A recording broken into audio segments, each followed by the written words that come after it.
നമസ്കാരം, ഞാൻ നിയുക്ത പ്രവീൺ. ആനന്ദ് ഇന്റർനാഷണൽ ന്യൂസിലേക്ക് സ്വാഗതം. പ്രധാന വാർത്തകൾ. ഉക്രൈൻ സ്വന്തമാക്കാൻ ഗൂഢലക്ഷ്യവുമായി അമേരിക്ക. റഷ്യയുമായുള്ള യുദ്ധത്തിൽ സഹായിച്ചതിന്റെ പ്രതിഫലമായി ഉക്രൈന്റേതായിട്ടുള്ളതെല്ലാം എഴുതി ഒപ്പിട്ട് വാങ്ങി US. ട്രംപിന്റെ ഉക്രൈനിലെ യുദ്ധം അവസാനിപ്പിക്കൽ ശ്രമങ്ങൾ ഇതിന്റെ ഭാഗം. വളരെ പെട്ടെന്ന് ഒരു ഒത്തുതീർപ്പിലെത്തിയില്ലെങ്കിൽ റഷ്യയും ഉക്രൈനും തമ്മിലുള്ള സമാധാന കരാറിൽ മധ്യസ്ഥത അവസാനിപ്പിക്കാൻ US. കോങ്കോയിൽ യാത്രാ ബോട്ട് തീപിടിച്ച് മുങ്ങിയ സംഭവത്തിൽ മരിച്ചവരുടെ എണ്ണം 148 ഉയർന്നു. 100-ലധികം പേരെ ഇപ്പോഴും കാണാനില്ല. ഈസ്റ്റർ അവധിയും വാരാന്ത്യവും പരിഗണിച്ച് ആശുപത്രികളിലെ അടിയന്തര വിഭാഗങ്ങളിൽ ബദൽ ആരോഗ്യ സംരക്ഷണ ഓപ്ഷനുകൾ ഉറപ്പാക്കണമെന്ന് HSE ഇംഗ്ലണ്ട്. അമേരിക്ക റദ്ദാക്കിയ സ്റ്റുഡൻസ് വിസകളിൽ പകുതിയും ഇന്ത്യൻ വിദ്യാർത്ഥികളുടേത്. റിപ്പോർട്ടുകൾ പുറത്ത്. കുവൈറ്റിൽ കാലാവസ്ഥ മാറുന്നു. ശക്തമായ മഴയ്ക്ക് സാധ്യത. അഗ്നിബാധയുണ്ടായാൽ സ്വമേധയാ തീ കെടുത്തുന്ന സംവിധാനം സ്കൂൾ ബസ്സുകളിൽ നിർബന്ധമാക്കി UAE. ആന്ധ്രാപ്രദേശ് മുൻ മുഖ്യമന്ത്രി YS ജഗൻമോഹൻ റെഡ്ഡിക്കും ഡെൽമിയ സിമെന്റ്സ് ലിമിറ്റഡിനുമെതിരായ കള്ളപ്പണം വെളുപ്പിക്കൽ അന്വേഷണത്തിൽ സ്വത്തുക്കൾ കണ്ടുകെട്ടി ED.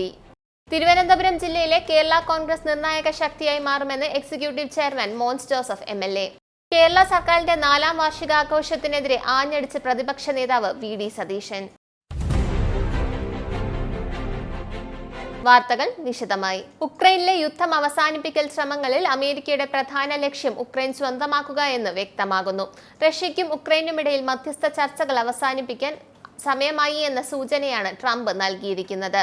റഷ്യയുടെ കൈകളിൽ നിന്ന് USന്റെ കൈകളിലേക്ക് എന്ന അവസ്ഥയിലേക്കാണ് ഉക്രൈന്റെ പോക്ക്. ബൈഡൻ സർക്കാരിന്റെ കാലത്ത് ഉക്രൈൻ റഷ്യക്കെതിരായി പോരാടാൻ ആയുധങ്ങൾ നൽകിയതിന്റെ പ്രതിഫലമായി ഉക്രൈനിലെ ധാതു സമ്പത്ത് സ്വന്തമാക്കാനുള്ള കരാർ മെമ്മറാണ്ടത്തിൽ US ഉക്രൈനെ കൊണ്ട് ഒപ്പുവയ്പ്പിച്ചു കഴിഞ്ഞു. വിവാദമായൊരു ധാതു ഇടപാടിൽ USുമായി ഒരു മെമ്മറാണ്ടത്തിൽ ഒപ്പുവെച്ചതായി കീവ് തന്നെ പ്രഖ്യാപിച്ചു. അന്തിമ കരാർ ഏപ്രിൽ 26-നുണ്ടാകും. ഡൊണാൾഡ് ട്രംപിന്റെ അടുത്ത ലക്ഷ്യം ഉക്രൈനിലെ ആണവ നിലയങ്ങളാണ്. അവ ഏറ്റെടുക്കാൻ USന് താൽപര്യമുണ്ടെന്ന് അടുത്തിടെ ട്രംപ് വെളിപ്പെടുത്തിയിരുന്നു. ഇതോടെയാണ് സമാധാന ശ്രമങ്ങളിൽ റഷ്യ താൽപര്യം കാട്ടിയില്ലെങ്കിൽ US വിട്ടുനിൽക്കുമെന്ന് ട്രംപ് ഏറ്റവും ഒടുവിൽ ഭീഷണിപ്പെടുത്തിയിരുന്നത്. ഫലത്തിൽ റഷ്യ വെടിനിർത്തിയില്ലെങ്കിൽ ഉക്രൈന്റെ സുരക്ഷ USന്റെ കൈകളിലാകും. ഇതോടെ റഷ്യയെ നാമാവശേഷമാക്കാൻ USന് തക്കതായ ഒരു കാരണവും ലഭിക്കും. ഇതാണ് ഡൊണാൾഡ് ട്രംപ് 2.0യുടെ ലക്ഷ്യം. വളരെ പെട്ടെന്ന് ഒരു ഒത്തുതീർപ്പിലെത്തിയില്ലെങ്കിൽ റഷ്യയും ഉക്രൈനും തമ്മിലുള്ള സമാധാന കരാറിൽ നടത്തുന്ന മധ്യസ്ഥത അവസാനിപ്പിക്കാൻ US നിർബന്ധിതരാകേണ്ടി വരുമെന്ന് ഡൊണാൾഡ് ട്രംപ് പറഞ്ഞു. വെടിനിർത്തൽ ചർച്ച അവസാനിപ്പിക്കാൻ ശ്രമിക്കുന്നതിന് സമയപരിധി നൽകാൻ ട്രംപ് വിസമ്മതിച്ചു. സമാധാന നടപടികൾ വേഗത്തിൽ പൂർത്തിയാക്കാൻ ഞാൻ ആഗ്രഹിക്കുന്നു എന്ന് ട്രംപ് പറഞ്ഞു. ദിവസങ്ങൾക്കുള്ളിൽ US തങ്ങളുടെ ശ്രമങ്ങൾ ഉപേക്ഷിക്കാൻ തയ്യാറാണെന്ന് US state secretary Marco Rubio പറഞ്ഞതിന് ശേഷമാണ് ട്രംപിന്റെ പരാമർശങ്ങൾ. റഷ്യയുമായുള്ള യുദ്ധത്തിൽ സഹായിച്ചതിന്റെ പ്രതിഫലമായി ഉക്രൈന്റേതായുള്ള എല്ലാം എഴുതി ഒപ്പിട്ട് വാങ്ങി US. ഉക്രൈനിലെ ധാതുക്കൾക്ക് പുറമെ ഉക്രൈന്റെ ഊർജ്ജ അടിസ്ഥാന സൗകര്യങ്ങൾ, എണ്ണ, വാതകം എന്നിവയുടെ നിയന്ത്രണം ഇതിൽ ഉൾപ്പെട്ടേക്കാമെന്നാണ് റിപ്പോർട്ട്. ഏപ്രിൽ 18-ന് ഉക്രൈൻ സർക്കാർ പ്രസിദ്ധീകരിച്ച ഒരു മെമ്മറാണ്ടം ഓഫ് ഇന്റന്റ് സാമ്പത്തിക പങ്കാളിത്തത്തിന്റെ ഭാഗമായി ഉക്രൈന്റെ പുനർനിർമ്മാണത്തിനായി രാജ്യങ്ങൾ ഒരു നിക്ഷേപ ഫണ്ട് രൂപീകരിക്കാൻ ഉദ്ദേശിക്കുന്നതായി പറയുന്നു. ഫെബ്രുവരിയിൽ പ്രാരംഭ കരാർ ഒപ്പിടേണ്ടതായിരുന്നു. എന്നാൽ സമാധാന ചർച്ചകൾക്കായി റഷ്യ തയ്യാറാവാത്തതുകൊണ്ടാണ് കരാർ വൈകിയത്. ഇതിനിടെ US പ്രസിഡന്റ് ഡൊണാൾഡ് ട്രംപും സെലൻസ്കിയും തമ്മിലുള്ള കൂടിക്കാഴ്ച പരസ്പര തർക്കങ്ങളുടെ പരാജയമാകുകയും ചെയ്തിരുന്നു. ഈസ്റ്റർ അവധിയും വാരാന്ത്യവും പരിഗണിച്ച് ആശുപത്രികളിലെ അടിയന്തര വിഭാഗങ്ങളിൽ ബദൽ ആരോഗ്യ സംരക്ഷണ ഓപ്ഷനുകൾ പരിഗണിക്കണമെന്ന് നിർദ്ദേശിച്ച് NHS ഇംഗ്ലണ്ട്. ഇത് സംബന്ധിച്ച് രാജ്യവ്യാപകമായി മാർഗനിർദ്ദേശവും പുറപ്പെടുവിച്ചിട്ടുണ്ട്. ആശുപത്രികളിൽ എത്തുന്ന രോഗികളുടെ എണ്ണം ഗണ്യമായി വർദ്ധിച്ച സാഹചര്യത്തിലും അടിയന്തര സാഹചര്യത്തിലും കാത്തിരിപ്പ് സമയം കുറയ്ക്കുന്നതിനും ലക്ഷ്യമിട്ടാണ് ഈ നടപടി. എല്ലാ അടിയന്തര സാഹചര്യം നേരിടുന്ന രോഗികൾക്കും ചികിത്സ ഉറപ്പുവരുത്തും. നെഞ്ചുവേദന, തലയ്ക്ക് പരിക്കുകൾ, അപസ്മാരം തുടങ്ങിയ ലക്ഷണവുമായി എത്തുന്ന രോഗികൾക്ക് മുൻഗണന നൽകും. കൂടുതൽ ജീവനക്കാരെയും വിന്യസിച്ചിട്ടുണ്ട്. അടിയന്തര സാഹചര്യങ്ങൾ ഇല്ലാത്ത കേസുകളിൽ കാത്തിരിപ്പ് സമയം ഏറിയേക്കാമെന്നും അധികൃതർ അറിയിച്ചു. ഇനി മറ്റ് വിദേശ വാർത്തകളിലേക്ക്. അമേരിക്കൻ ഇമിഗ്രേഷൻ ലോയേഴ്സ് അസോസിയേഷൻ പുറത്തുവിട്ട റിപ്പോർട്ട് അനുസരിച്ച് അടുത്തിടെ അമേരിക്ക റദ്ദാക്കിയ സ്റ്റുഡൻസ് വിസകളിൽ പകുതിയും ഇന്ത്യൻ വിദ്യാർത്ഥികളുടേതാണെന്നാണ് റിപ്പോർട്ട്. ചൈന, ദക്ഷിണ കൊറിയ, നേപ്പാൾ, ബംഗ്ലാദേശ് എന്നീ രാജ്യങ്ങളിലെ വിദ്യാർത്ഥികളുടെ വിസകളും റദ്ദാക്കിയിട്ടുണ്ട്. US അനുവദിച്ചിട്ടുള്ള സ്റ്റുഡന്റ് വിസ റദ്ദാക്കിയെന്നും എത്രയും വേഗം രാജ്യം വിടണമെന്നുമുള്ള അറിയിപ്പാണ് വിദ്യാർത്ഥികൾക്ക് ലഭിക്കുന്നത്. The scope of immigration enforcement action against international students എന്ന തലക്കെട്ടിൽ പുറത്തുവിട്ട റിപ്പോർട്ടിലാണ് ഇക്കാര്യങ്ങൾ പറയുന്നത്. US സ്റ്റേറ്റ് ഡിപ്പാർട്ട്മെന്റും ഇമിഗ്രേഷൻ ആൻഡ് കസ്റ്റംസ് എൻഫോഴ്സ്മെന്റും കഴിഞ്ഞ കുറച്ച് മാസങ്ങളായി വിദേശ വിദ്യാർത്ഥികളുടെ വിവരങ്ങളും ആക്ടിവിസവും ഉൾപ്പെടെയുള്ള പ്രവർത്തനങ്ങളും നിരീക്ഷിച്ചു വരികയാണ്. പാലസ്തീൻ അനുകൂല പ്രതിഷേധങ്ങളിലും മറ്റും പങ്കെടുത്തവർക്കെതിരെയായിരുന്നു ആദ്യഘട്ടത്തിൽ നടപടിയെങ്കിൽ പിന്നീട് ആ വിഷയവുമായി ബന്ധപ്പെട്ട പോസ്റ്റുകൾ ഷെയർ ചെയ്തവർക്കും ലൈക്ക് ചെയ്തവർക്കുമെതിരെയും വരെ നടപടി സ്വീകരിക്കുന്നുണ്ട്. കോങ്കോയിൽ യാത്രാ ബോട്ട് തീപിടിച്ച് മുങ്ങിയ സംഭവത്തിൽ മരിച്ചവരുടെ എണ്ണം 148ആയി ഉയർന്നു. 100-ലധികം പേരെ ഇപ്പോഴും കാണാനില്ലെന്നും വെള്ളിയാഴ്ച അധികൃതർ അറിയിച്ചു. ചൊവ്വാഴ്ച രാജ്യത്തിന്റെ വടക്കു പടിഞ്ഞാറൻ ഭാഗത്തുള്ള കോങ്കോ നദിയിൽ എംബഡഗ പട്ടണത്തിന് സമീപം തീപിടിച്ചതിനെ തുടർന്ന് ഏകദേശം 500 യാത്രക്കാർ ഉണ്ടായിരുന്ന മരബോട്ട് മറിയുകയായിരുന്നു. HP കൊങ്കോള എന്ന ബോട്ട് മദൻകുമൂർ തുറമുഖത്ത് നിന്ന് ബൊലോംബോ പ്രദേശത്തേക്ക് യാത്ര ചെയ്യുകയായിരുന്നു. കപ്പലിൽ പാചകം ചെയ്യുന്നതിനിടെ തീപിടി പടർന്നതോടെയാണ് ദുരന്തം ആരംഭിച്ചതെന്ന് നദി കമ്മീഷണർ കോമ്പറ്റന്റ് ലയോക്കോ പറഞ്ഞു. സ്ത്രീകളും കുട്ടികളും ഉൾപ്പെടെ നിരവധി യാത്രക്കാർ നീന്താൻ കഴിയാത്ത വെള്ളത്തിലേക്ക് വീഴുകയായിരുന്നു. രക്ഷപ്പെട്ടവരിൽ പലർക്കും ഗുരുതരമായി പൊള്ളലേറ്റു. കാണാതായവർക്കുള്ള തിരച്ചിൽ റെഡ് ക്രോസിന്റെയും പ്രവിശ്യ അധികൃതരുടെയും പിന്തുണയോടെ തുടരുന്നു. വിക്ടറി ഇൻ യൂറോപ്പ് VE ഡേയുടെ 80ാം വാർഷികം ആഘോഷത്തിനായി മെയ് 9 പുലർച്ചെ 1 മണിവരെ പബ്ബുകൾ തുറന്നിരിക്കാൻ അനുവദിക്കണമെന്ന് UK പ്രധാനമന്ത്രി പ്രഖ്യാപിച്ചു. ജർമ്മനിയുടെ സായുധ സേനയുടെ നിരുപാധികമായ കീഴടങ്ങലിനെ രണ്ടാം ലോക മഹായുദ്ധത്തിന്റെ സഖ്യകക്ഷികൾ ഔപചാരികമായി അംഗീകരിച്ച ദിവസമാണ് VE ഡേ. യൂറോപ്പിൽ രണ്ടാം ലോക മഹായുദ്ധം അവസാനിച്ചതിന്റെ വാർഷികം ആഘോഷിക്കുന്നതിനായി 4 ദിവസത്തെ പരിപാടികൾ UK ആസൂത്രണം ചെയ്തിട്ടുണ്ട്. അതിൽ മധ്യ ലണ്ടനിൽ ഒരു സൈനിക ഘോഷയാത്രയും ഫ്ലൈപോസും UKയിലുടനീളം 2500 ബീക്കണുകളും പ്രദർശിപ്പിക്കലും ഉൾപ്പെടുന്നു. യുദ്ധകാലത്തെ സൈനികർ നടത്തിയ അവിശ്വസനീയമായ ത്യാഗങ്ങളെ ഓർമ്മിക്കാനും അവർ നമുക്കെല്ലാവർക്കും വേണ്ടി നേടിയെടുത്ത സമാധാനവും സ്വാതന്ത്ര്യവും ആഘോഷിക്കാനും മുഴുവൻ രാജ്യവും ഒത്തുചേരണമെന്ന് KS സ്റ്റാമർ പറഞ്ഞു. UK-US വ്യാപാര കരാറിനെ കുറിച്ചുള്ള ചർച്ചകൾ കൂടുതൽ ശക്തമാക്കാൻ ബ്രിട്ടീഷ് സർക്കാർ ശ്രമങ്ങൾ തുടങ്ങി. ചാൻസലർ റേച്ചൽ റീവ്സ് അടുത്ത ആഴ്ച US ട്രഷറി സെക്രട്ടറി സ്കോട്ട് ബെൻസ്റ്റൈനുമായി ചർച്ച നടത്താൻ വാഷിംഗ്ടണിലെത്തും. അന്താരാഷ്ട്ര നാണയനിധിയുടെ വസന്തകാല യോഗങ്ങളിൽ ചാൻസലർ പങ്കെടുക്കും. US ട്രഷറി സെക്രട്ടറി സ്കോട്ട് ബെൻസ്റ്റൈനുമായുള്ള ചർച്ചകളിൽ ബ്രിട്ടീഷ് കാർ, സ്റ്റീൽ, ഫാർമസ്യൂട്ടിക്കൽസ് വ്യവസായങ്ങളെ സംരക്ഷിക്കുന്നത് കരാറിനായി ചാൻസലർ നിലപാടെടുക്കും. ഡൊണാൾഡ് ട്രംപ് സെപ്റ്റംബറിൽ UKയിൽ സന്ദർശനത്തിനായി വരുന്നതിനെക്കുറിച്ച് ചർച്ചകൾ നടത്തും. വരും മാസങ്ങളിലോ ആഴ്ചകളിലോ താരിഫ് കുറയ്ക്കലുകൾ യാഥാർത്ഥ്യമാക്കാൻ കഴിയുമെന്ന് UK ഉദ്യോഗസ്ഥർ പ്രതീക്ഷിക്കുന്നു. തണുപ്പുകാലം കഴിഞ്ഞ് വേനൽ ചൂടിലേക്ക് കടക്കുന്നതിന്റെ മുന്നോടിയായി കുവൈറ്റിൽ മഴ മുന്നറിയിപ്പ് നിലവിൽ വന്നു. കാലാവസ്ഥ മാറ്റത്തിനായുള്ള ധീരാബാൻ സീസണിലെ 2ാം ഘട്ടത്തിലൂടെയാണ് കുവൈറ്റ് കടന്നുപോകുന്നതെന്ന് അൽ അജൈരി സയന്റിഫിക് സെന്റർ സ്ഥിരീകരിച്ചു. രാത്രിയിൽ മിതമായ കാലാവസ്ഥയും ഉച്ചയ്ക്ക് ഉയർന്ന താപനിലയുമാണ് ഈ കാലഘട്ടത്തിന്റെ പ്രത്യേകത. ഈ കാലയളവിൽ ഏപ്രിൽ അവസാനം വരെ മഴ പെയ്യാൻ സാധ്യതയുണ്ടെന്ന് കാലാവസ്ഥാ നിരീക്ഷണ വിഭാഗം പറഞ്ഞു. അതേസമയം വാരാന്ത്യത്തിൽ പകൽ ചൂടും രാത്രിയിൽ മിതമായ കാലാവസ്ഥയുമായിരിക്കുമെന്ന് കാലാവസ്ഥാ നിരീക്ഷണ കേന്ദ്രം പ്രവചിക്കുന്നു. കാറ്റ് വടക്കു പടിഞ്ഞാറൻ ദിശയിൽ നിന്ന് മാറി വീശും. വേഗത കുറഞ്ഞതും മിതമായതുമായിരിക്കും. ചിലപ്പോൾ ശക്തമായ കാറ്റും ഉണ്ടാകും. അഗ്നിബാധയുണ്ടായാൽ സ്വമേധയെ തീകെടുത്താവുന്ന സംവിധാനം സ്കൂൾ ബസ്സുകളിൽ നിർബന്ധമാക്കി UAE. 22 പേരിൽ കൂടുതൽ പേർക്ക് സഞ്ചരിക്കാവുന്ന യാത്രാ ബസ്സുകളിലും സംവിധാനം നിർബന്ധം. ദിവസേന 5 ലക്ഷം കുട്ടികളെ രക്ഷിക്കാവുന്ന സംരംഭം എല്ലാ സ്കൂൾ ബസ്സുകളിലും നിർബന്ധമാക്കി വ്യവസായ നൂതന സാങ്കേതിക മന്ത്രാലയം ഉത്തരവിറക്കി. പുതിയ സംവിധാനം സജ്ജമാക്കാത്ത സ്കൂൾ ബസ്സുകൾക്ക് പെർമിറ്റ് നൽകുകയോ പുതുക്കുകയോ ചെയ്യില്ലെന്ന് എമിറേറ്റ്സ് റോഡ് ട്രാൻസ്പോർട്ട് അതോറിറ്റികളും സ്ഥിരീകരിച്ചു. ആദ്യഘട്ടത്തിൽ സ്കൂൾ ബസ്സുകളിലാണ് നിർബന്ധമാക്കുന്നത്. 2ാം ഘട്ടത്തിൽ യാത്രാ ബസ്സുകളിലേക്ക് വ്യാപിക്കും. ഡ്രൈവർ ഉൾപ്പെടെ 22-ൽ കൂടുതൽ ആളുകൾക്ക് യാത്ര ചെയ്യാൻ ശേഷിയുള്ള സിംഗിൾ ഡബിൾ ഡക്കർ ആർട്ടിക്കുലേറ്റഡ് വാഹനങ്ങളെല്ലാം പുതിയ നിയമത്തിന്റെ പരിധിയിൽ വരും. ഇന്ത്യ ഉൾപ്പെടെ ഏഷ്യയിലെയും ആഫ്രിക്കയിലെയും ഏതാനും രാജ്യങ്ങളിൽ നിന്നുള്ള ദരിദ്രരായ വിദ്യാർത്ഥികൾക്കായുള്ള എമിറേറ്റ്സ് എയർലൈൻസ് സ്കൂൾ ബാഗ് പദ്ധതിയെ പ്രശംസിച്ച് UAE വൈസ് പ്രസിഡന്റും പ്രധാനമന്ത്രിയും ദുബായ് ഭരണാധികാരിയുമായ Sheikh Mohammed bin Rashid Al Maktoum. തന്റെ എക്സ് അക്കൗണ്ടിൽ പദ്ധതിയുടെ ഒരു വീഡിയോ പോസ്റ്റ് ചെയ്ത ഷെയ്ഖ് മുഹമ്മദ് മനോഹരമായ സംരംഭം ഗംഭീരമായി എന്ന് കുറിച്ചു. ഇനിയൊരിടവേള. തിരികെ വാർത്തകളിലേക്ക്. ഇനി നാഷണൽ ഹൈലൈറ്റ്സ്. ആന്ധ്രാപ്രദേശ് മുൻ മുഖ്യമന്ത്രി YS ജഗൻമോഹൻ റെഡ്ഡിക്കും ഡാൽമിയ സിമന്റ്സ് ലിമിറ്റഡിനുമെതിരായ കള്ളപ്പണം വെളുപ്പിക്കൽ അന്വേഷണത്തിൽ നിർണായക നീക്കവുമായി ED. 800 കോടിയോളം വിലമതിക്കുന്ന സ്വത്തുക്കൾ താൽക്കാലികമായി കണ്ടുകെട്ടി. ജഗൻമോഹൻ റെഡ്ഡിയുടെ 27.5 കോടി രൂപയുടെ ഓഹരികളാണ് കണ്ടുകെട്ടിയത്. ആന്ധ്ര മുഖ്യമന്ത്രിയാകുന്നതിന് മുമ്പുള്ള റെഡ്ഡിയുടെ ആദ്യകാല ബിസിനസ് നിക്ഷേപങ്ങളുമായി ബന്ധപ്പെട്ടാണ് നടപടി. 2011-ൽ CBI രജിസ്റ്റർ ചെയ്ത കേസിലാണ് 14 വർഷങ്ങൾക്ക് ശേഷം നടപടിയുണ്ടാകുന്നത്. ജഗൻമോഹൻ റെഡ്ഡിയുടെ രഘുറാം സിമന്റ്സ് ലിമിറ്റഡിൽ DCBL 95 കോടി രൂപ നിക്ഷേപിച്ചിരുന്നു. ഇതിന് പ്രത്യുപകാരമായി 407 ഏക്കറിലെ ഖനനാനുമതി ഡാൽമിയ സിമന്റ്സ് നൽകിയിരുന്നു. ഇതുമായി ബന്ധപ്പെട്ടാണ് 2011 CBI FIR രജിസ്റ്റർ ചെയ്തത്. മുസ്തഫാബാദിൽ കെട്ടിടം തകർന്ന് 4 മരണം. നിർമ്മാണത്തിലിരുന്ന 6 നില കെട്ടിടമാണ് കനത്ത മഴയെ തുടർന്ന് തകർന്നു വീണത്. സംഭവസ്ഥലത്ത് ദേശീയ ദുരന്ത നിവാരണ സേനയും പോലീസും രക്ഷാപ്രവർത്തനം നടത്തുന്നു.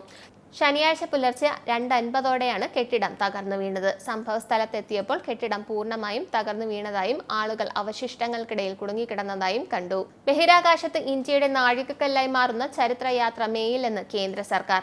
ഗ്രൂപ്പ് ക്യാപ്റ്റൻ ശുഭാൻഷു ശുക്ല അടുത്ത മാസം രാജ്യാന്തര ബഹിരാകാശ നിലയത്തിലേക്ക് പറക്കുമെന്ന് കേന്ദ്രമന്ത്രി ഡോക്ടർ ജിതേന്ദ്ര സിംഗ് പറഞ്ഞു. 8 മാസമായി നാസയിലും സ്വകാര്യ ബഹിരാകാശ കമ്പനിയായ ആക്സിയും സ്പേസിലും പരിശീലനത്തിലാണ് ശുഭാൻഷു. സ്വകാര്യ വാണിജ്യ ദൗത്യത്തിന്റെ ഭാഗമായി ISSലേക്ക് ശുഭാൻഷുവിന്റെ അയക്കൽ ഇന്ത്യ $60 ദശലക്ഷം ചെലവിടുന്നത്. സ്പേസ് എക്സിന്റെ ഫാൽക്കൺ 9 റോക്കറ്റിലാണ് ദൗത്യം. 4 അംഗ സംഘമാണ് ക്രൂ ഡ്രാഗൺ ക്യാപ്സ്യൂൾ പോകുന്നത്. കേന്ദ്ര സർക്കാരിന്റെ ഹജ്ജ് കോട്ട വഴി അപേക്ഷ സമർപ്പിച്ച പ്രവാസികൾക്ക് തിരിച്ചടിയായി വിദേശകാര്യ മന്ത്രാലയത്തിന്റെ സർക്കുലർ.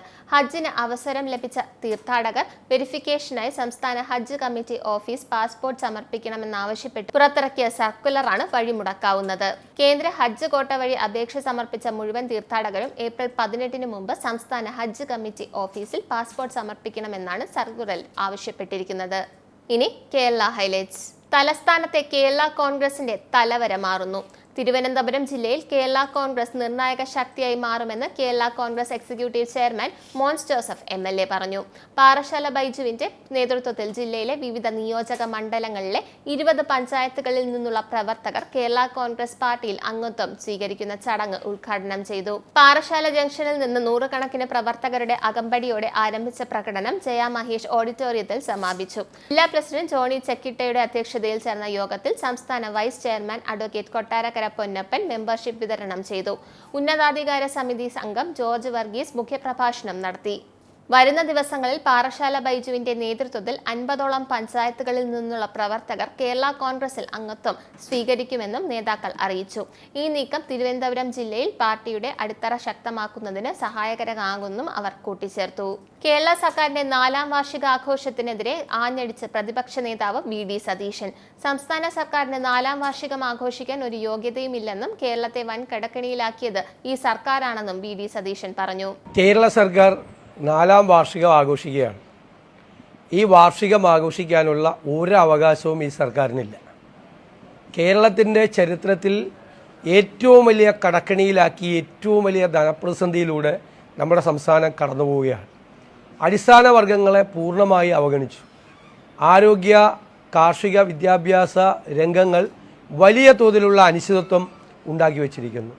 പാവപ്പെട്ട മനുഷ്യർ, മലയോരങ്ങളിലെ പാവപ്പെട്ട മനുഷ്യർ വന്യജീവി ആക്രമണത്തിൽ കഷ്ടപ്പെടുമ്പോൾ തിരിഞ്ഞു നോക്കുന്നില്ല സർക്കാർ.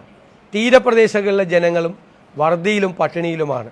ഇങ്ങനെ ജനങ്ങൾ പ്രയാസപ്പെടുമ്പോൾ ക്ഷേമ പരിപാടികൾ പൂർണ്ണമായി നിർത്തിവയ്ക്കപ്പെടുകയും വികസന പദ്ധതികൾ നടപ്പിലാക്കാൻ പറ്റാത്ത ഒരു സ്ഥിതിയിലേക്ക് കേരളം കൂപ്പുകുത്തുകയാണ്. നിങ്ങൾക്കറിയാം, ഈ സംസ്ഥാനം കണ്ട ഏറ്റവും വലിയ കടക്കണിയിലൂടെയാണ് നമ്മൾ പോയിക്കൊണ്ടിരിക്കുന്നത്. ഏറ്റവും വലിയ ധനപ്രതിസന്ധി. ഖജനാവിൽ പൈസയില്ല, വരുമാനമില്ല. സംസ്ഥാനത്തിൻ്റെ ദുർച്ചെലവുകൾ ഓരോ ദിവസവും വർദ്ധിക്കുകയാണ്. ഏറ്റവും വലിയ 6 ലക്ഷം കോടി രൂപയുടെ കടക്കണിയിലേക്ക് സംസ്ഥാനം കൂപ്പുകുത്തുന്ന ഒരു സമയത്താണ്. ഒരുപാട് പേയ്മെൻറ്റുകൾ, നിരവധി എണ്ണിയാൽ ഒടുങ്ങാത്ത തരത്തിൽ വിവിധ ഡിപ്പാർട്ട്മെൻറ്റുകളിൽ കരാറുകാർക്ക് ഉൾപ്പെടെയുള്ള ജലജീവൻ പദ്ധതി ഉൾപ്പെടെയുള്ള കോടിക്കണക്കിന് രൂപയാണ് ഈ സർക്കാർ വലിയ കടബാധ്യതയിൽ പെട്ടു നിൽക്കുന്നത്. വലിയ ബാധ്യതയിലാണ് സർക്കാർ നിൽക്കുന്നത്. ഒരു തരത്തിലും ആ ധനപ്രതിസന്ധി പരിഹരിക്കാൻ വേണ്ടിയിട്ടുള്ള ഒരു നടപടിയും ഗവൺമെന്റ് സ്വീകരിക്കുന്നില്ല എന്നുള്ളതാണ് ഏറ്റവും പ്രധാനപ്പെട്ട കാര്യം. ഇനി പൗണ്ട് റേറ്റ്. UK പൗണ്ട് ഇന്നത്തെ മൂല്യം: ഒരു പൗണ്ട് 113.24 ഇന്ത്യൻ രൂപ, ഒരു US ഡോളർ 85.39 ഇന്ത്യൻ രൂപ, ഒരു യൂറോ 97.11 ഇന്ത്യൻ രൂപ, ഒരു പൗണ്ട് 1.33 US ഡോളർ. ഇനി സ്പോർട്സ്.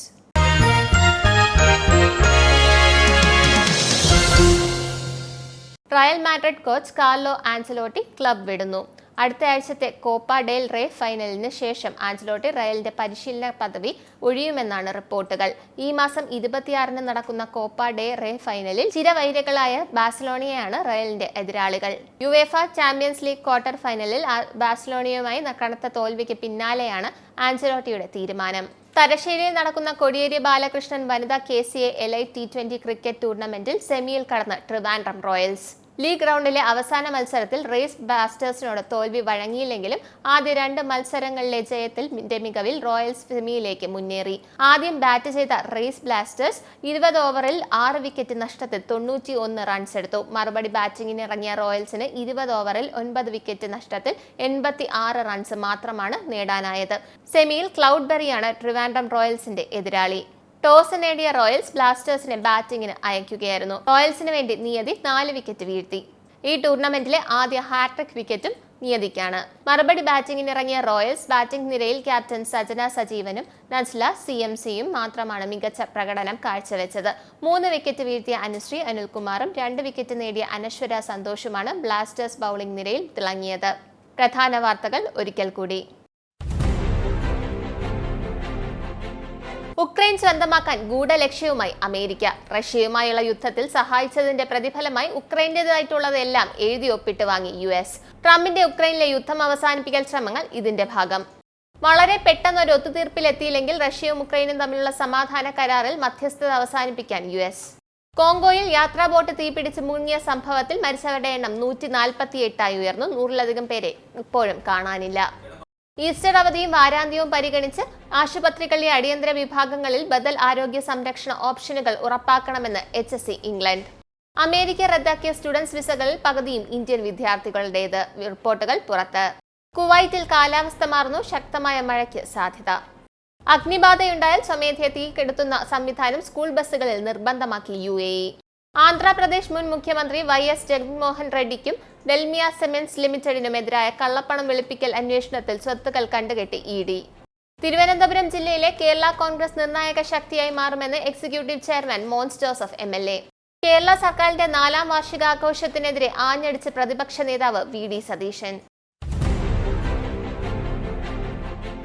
ഈ ബുള്ളറ്റിൻ ഇവിടെ അവസാനിക്കുന്നു. നന്ദി, നമസ്കാരം. നിങ്ങൾക്കും ആനന്ദ മീഡിയയുടെ പ്രേക്ഷകരിൽ ഒരാളാകണ്ടേ?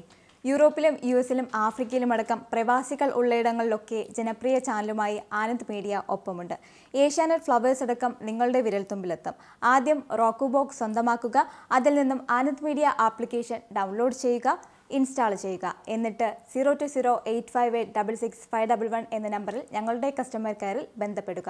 അല്ലെങ്കിൽ +91 735 660 3747 എന്ന നമ്പറിൽ വാട്സപ്പ് ചെയ്യുക. ആനന്ദ് മീഡിയയുടെ സേവനങ്ങൾ സ്വന്തമാക്കുക. മറ്റു ചാനലുകൾക്കൊപ്പം ആനന്ദ് TVയും എൻജോയ് ചെയ്യുക.